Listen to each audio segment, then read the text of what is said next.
time, but coming out on top again in the Premier League, Manchester City.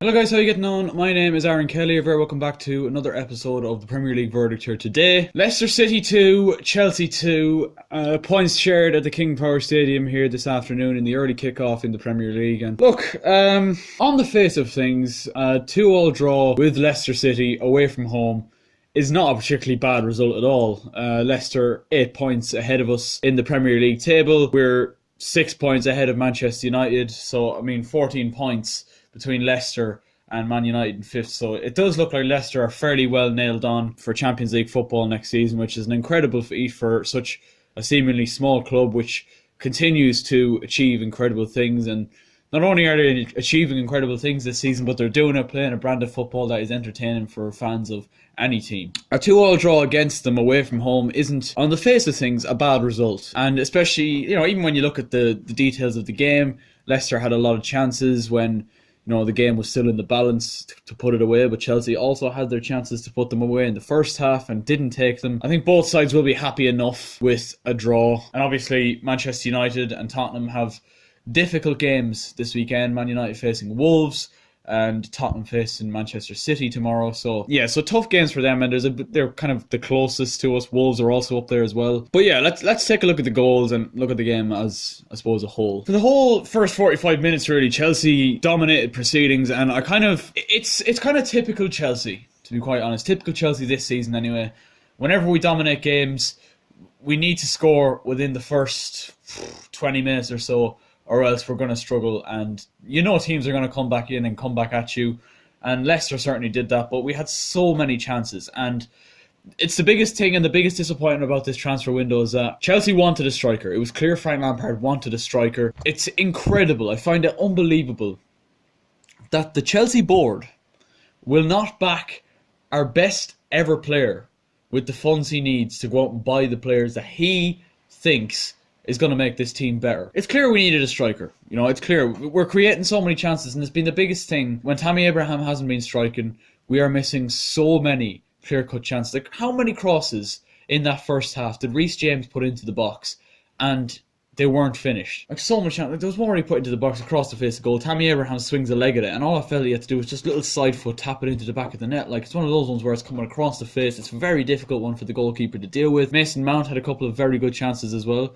Also, I should name something about the starting 11. Willy Caballero came in today for Kepa Arrizabalaga, and Frank seen it as an opportunity for him to make a statement on Kepa's poor form in goal and the lack of transfers that happened throughout the month of January. In fact, no transfers throughout the month of January. Caballero came in today and he saved us from what should have been a certain goal when he stopped Jamie Vardy's chance, which was without a doubt Leicester's best chance of the first half. And Chelsea had multiple opportunities to take the lead in the first half. And it's a way too familiar feeling for us Chelsea fans that when these chances come along, we're failing to take them. So at half-time, when I seen it was still 0-0, I was like, I'm kind of worried now, because Leicester are going to come at us in the second half better than they did. As I've said already, it's been quite a common theme for Chelsea this season, coming very quick out of the blocks and then not taking the chances when they come, and as a result, paying the price for that. How many times did we see that? Like, the Arsenal game a couple of weeks ago is a prime example of this. But Chelsea did take the lead then when Antonio Rudiger headed in a corner. To be honest, it was a very good header, and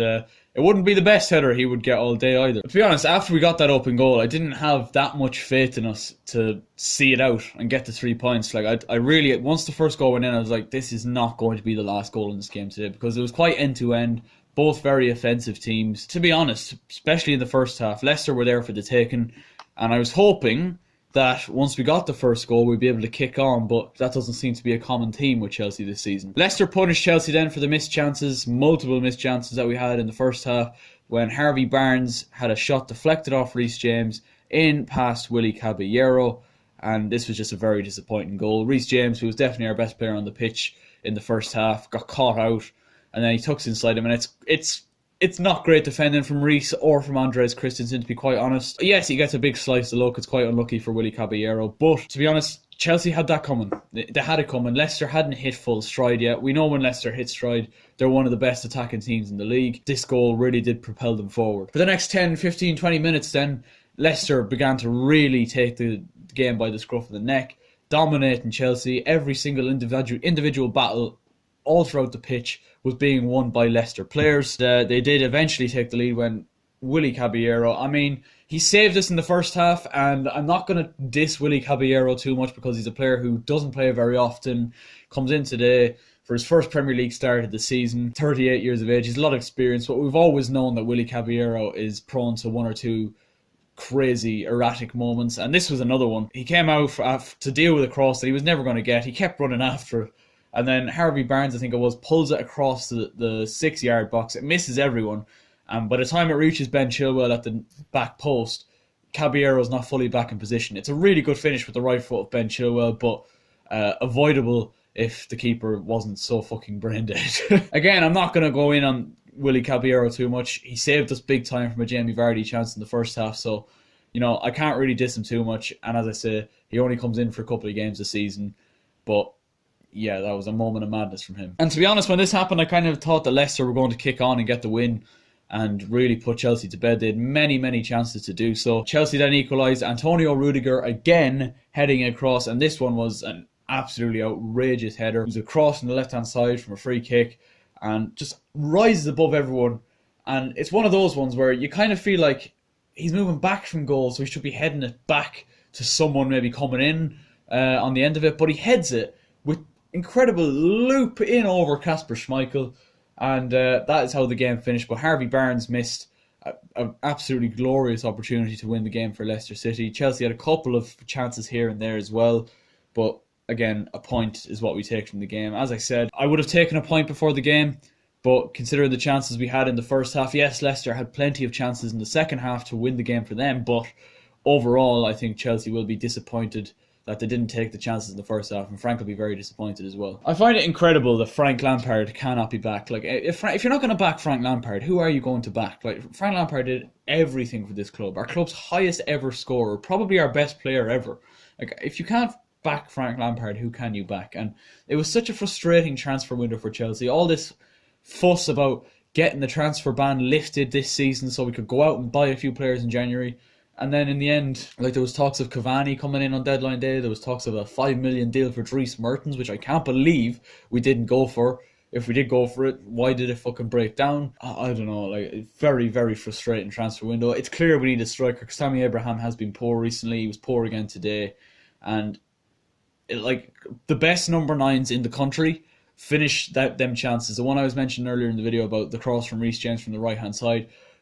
A top class centre forward. I'm talking Aguero, Harry Kane, Firmino, Salah, Mane, even like Marcus Rashford, any of them, Jamie Vardy. They finish them chances, and I think that's what's separating Tammy from the rest at the minute. He's not taking chances when he should be, and that could have been a pivotal. Well, it was a pivotal moment in the game. Now he wasn't the only one, obviously. Mason Mount, as I mentioned, missed a couple of great chances as well, but overall disappointing. Any final thoughts being that it's clear he was trying to make a statement when he took Tammy off and brought Ross Barkley on. Clearly doesn't have the faith in Michy Batshuayi that I'm not saying he should, because Batshuayi obviously hasn't shown him enough in training and in games when he has come on to prove to Frank Lampard that he is the man to come on whenever Tammy's not firing. But to bring on Ross Barkley, I think that was a big old fuck you to the board for not bringing in a striker, whether it be Edinson Cavani or Dries Mertens. Neither came in, and we didn't get anyone in. So I think that was definitely a message of frustration from Frank Lampard towards the board. And I'm just hoping in the summer now, we end the season high and end the season hopefully with Champions League football, and then go into the summer market and finally get to spend some fucking money, because Lord knows that January transfer window was absolutely shocking. But yeah, that'll do. Let me know your thoughts in the comment section down below. Leave a like if you did enjoy. Subscribe if you're new. And as always, I will catch you later. Ball hard like a Lando Magic, pull out the tin, call me go gadget. It's A-double-Z-A, but my name's not Aaron Rude, but I never savvy like Hatchet. Talking like you're off and you're moving, but we know that you ain't stacking. Ain't trapping, don't know why these men are talking rough and I got no backing. Alright, let me jump back in, let me try it, but they can't back it. Then I wanna try fuck around on the mic there, man, I get scared, but I'm at it. Full time in a black toe jacket, touch the mic and I smack it, they can't hack it. Hate job and I hate that school, man, I can't ever attack it.